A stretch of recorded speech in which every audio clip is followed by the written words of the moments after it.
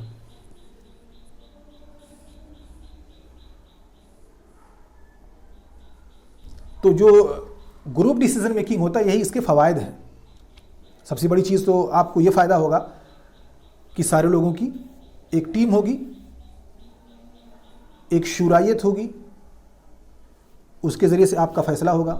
دوسری چیز، آپ بہت سارے الٹرنیٹیوز، بہت سارے بدائل آپ پا سکتے ہیں، کیونکہ ایک آدمی نے ایک بدیل بتایا، دوسرے آدمی نے دوسرا حل بتایا، تیسرے آدمی نے چوتھا حل بتایا. اس طرح سے 4-5 حلول آپ کے پاس ہو جائیں گے، اور اس میں سے جو سب سے افضل ہو اسے آپ امپلیمنٹ کریں. ایسے ہی جب ہم کسی فیصلے کو پوری جماعت کے ڈسکشن کے بعد لیتے ہیں تو اس کا فائدہ یہ ہوتا ہے کہ سارے لوگ اس کو ایکسیپٹ کر لیتے ہیں، یعنی سارے لوگوں کی اس میں مشارکت ہوتی ہے اور سارے لوگ اس کو بڑی اچھی سے مان بھی جاتے ہیں، کیونکہ اس ٹائم پہ ہر ایک کی مشارکت ہوتی ہے، ہر کوئی اپنی اپنی بات کہہ رہا ہوتا ہے اور سارے لوگ اس کو ایکسیپٹ بھی کر رہے ہوتے ہیں اور سمجھ بھی رہے ہوتے ہیں. تو جو ہمارا خطہ ہوتا ہے، جو ہماری تخطیط ہوتی ہے، وہ بھی ہماری وہاں پہ واضح ہو جاتی ہے اس پرابلم کو حل کرنے کی سب کے سامنے. تو اس کے امپلیمنٹیشن میں، یعنی جو لوگ اس کو امپلیمنٹ کریں گے وہی لوگ اس میں مشارکت بھی کر رہے ہیں، تو ایک طرح سے ان کو خوشی بھی ہوگی کہ چلیے ہم اپنی باتوں پر عمل کر رہے ہیں. جو ہم نے خطہ بنایا ہے، جو ہم نے فیصلہ لیا ہے، یہ فیصلہ ہمارا، ہم سب کا ہے.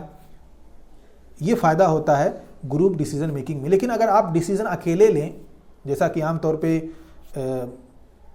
ہوتا ہے، اس کے بھی فائدے ہیں، اسی بات نہیں ہے کہ صرف گروپ ڈیسیزن کے ہی فوائد ہیں، اس میں کچھ عیوب بھی ہیں. اور جو فردی ڈیسیزن ہوتے ہیں وہ یہ ہوتے ہیں کہ ایک آدمی جو جانتا ہے، جو سمجھتا ہے، جو بوجھتا ہے، وہی سب پر تھوپ دیتا ہے. کوئی تنظیم ہے، کوئی آرگنائزیشن ہے، کوئی چیریٹیبل ٹرسٹ ہے، اس کا مالک ایک ہوتا ہے. اب جو اس کی کھوپڑی میں آتا ہے، جو اس کے دماغ میں آتا ہے، سب سے کہتا ہے بھائی آپ لوگ یہ کریے، آپ لوگ یہ کریے، آپ لوگ ایسا کریں، آپ لوگ یہاں جائیں، آپ لوگ وہاں آئیں. یہ ساری چیزیں پیش آ سکتی ہیں اگر ایک انسان، اور پھر جب ایسا ہوگا کہ ڈیسیزن کو کسی پر تھوپا جائے گا تو پھر اس میں لوگوں کی مشارکت کم ہو جائے گی. سب سے پہلی چیز تو لوگوں کو سمجھ میں نہیں آئے گا کہ یہ کرنا کیا چاہ رہے ہیں. کبھی کبھار ایسا ہوتا ہے کہ کہہ دیا جاتا ہے بھائی اس کو آپ کریں. اب میں خود نہیں جانتا کہ یہ آدمی فلاں چیز کو کیوں کروانا چاہتا ہے، اس کا فائدہ کیا ہوگا، اس سے کس کو نقصان ہوگا. ہو سکتا ہے ہمیں کو نقصان ہو جائے، یا ہو سکتا ہے جس مقصد کے لیے میں یہاں آیا ہوں وہ مقصد ہی حاصل نہ ہو سکے، تو پھر اس میں آدمی کا دل نہیں لگتا. تو یہ سارے فوائد ہیں گروپ ڈیسیزن میکنگ کے، اور اس کے نقصانات بھی ہیں، ایسی بات نہیں ہے. آپ اسے پڑھ سکتے ہیں. جیسے یہاں پہ سب سے بڑی چیز وقت لگتا ہے. بہت سارے لوگ آتے ہیں، اپنی اپنی باتیں رکھتے ہیں، سب کی باتوں کو سننا پڑے گا. بہت سے اس میں ناراض بھی ہو جائیں گے. گروپ ڈیسیزن میں جھگڑے بھی ہو سکتے ہیں، کوئی کچھ کہہ رہا، کوئی کچھ کہہ رہا ہے. اور یہ بھی بات آ سکتی ہے کہ کسی کی بات مان لی گئی، دوسرا ناراض ہو جائے گا کہ ہماری بات نہیں مانی گئی، فلاں کی بات مان لی گئی، فلاں جو ہے وہ ادارہ سے زیادہ قریب ہے، یا ان کو زیادہ چاہتے ہیں، ہم کو کم چاہتے ہیں. تو اس طرح کی چیزیں پیش آ سکتی ہیں. یہاں پہ لکھی ہوئی ہیں، آپ اسے پڑھ سکتے ہیں، سمجھ سکتے ہیں. اور اب ہم آتے ہیں ایک کرنٹ ایشوز پر، اور وہ یہ ہے کہ اس وقت کمپیوٹر بیسڈ بھی ڈیسیزن لیا جاتا ہے.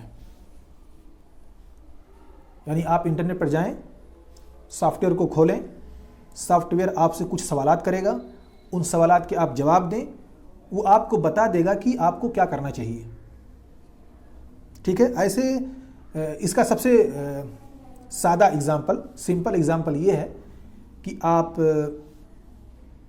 مان لیجئے فراغت کے بعد، چاہے آپ فضیلت میں ہوں یا عالمیت میں، آپ فارغ ہو گئے تو آپ کون سا تخصص اختیار کریں جو آپ کے لیے مناسب ہو، آپ کی اپنی پسند کے اعتبار سے اچھا ہو، آپ کے اپنے مال و دولت کے اعتبار سے اچھا ہو، آپ کے اپنے ایریے اور سماج اور معاشرے کے اعتبار سے اچھا ہو. تو کون سا فیصلہ آپ کریں، کون سے تخصص میں آپ جائیں جو پرسنلی آپ کے لیے، آپ کے فیملی کے لیے، آپ کے سماج کے لیے اور فائنینشیلی آپ کی پوزیشن کے اعتبار سے وہ فیصلہ اچھا ہو.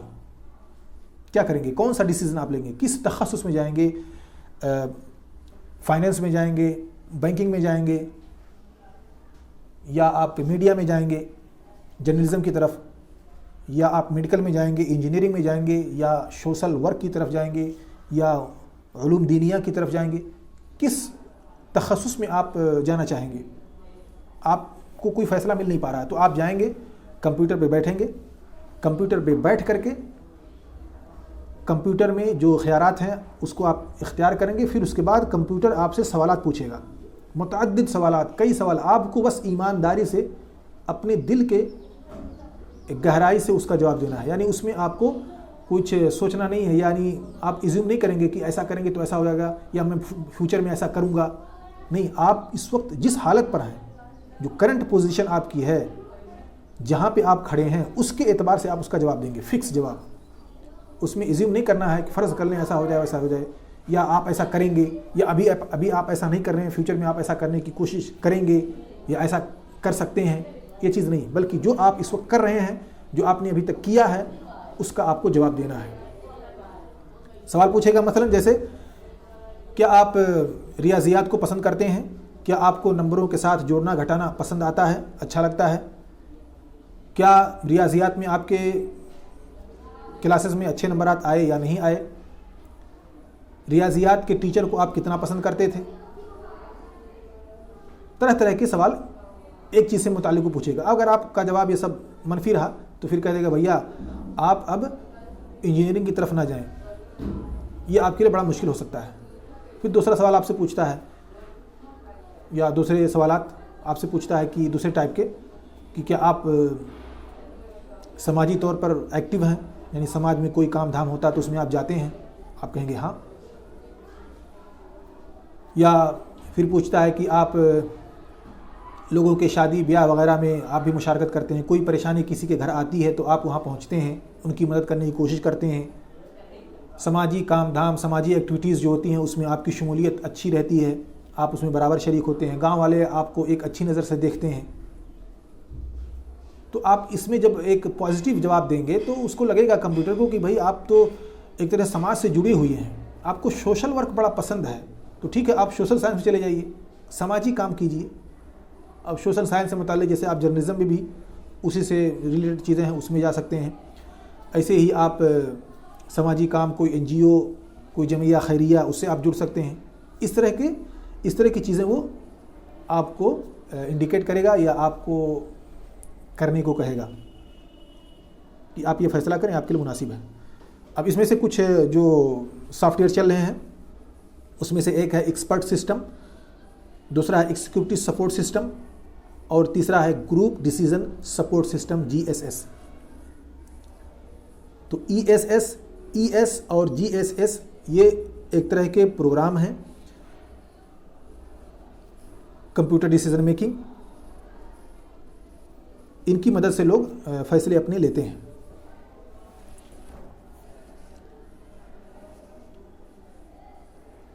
اب یہاں پہ کچھ مصطلحات ہیں، آپ اسے یاد کر لیں، سمجھ لیں، بڑا مفید رہے گا. تو یہیں پہ ہمارا درس ختم ہوتا ہے. اب اگلے درس میں انشاءاللہ ہم مزید کچھ چیزوں کو پڑھیں گے جو اسی وظائف الادارہ یا مینیجریل ایکٹیویٹی سے متعلق ہوں گی.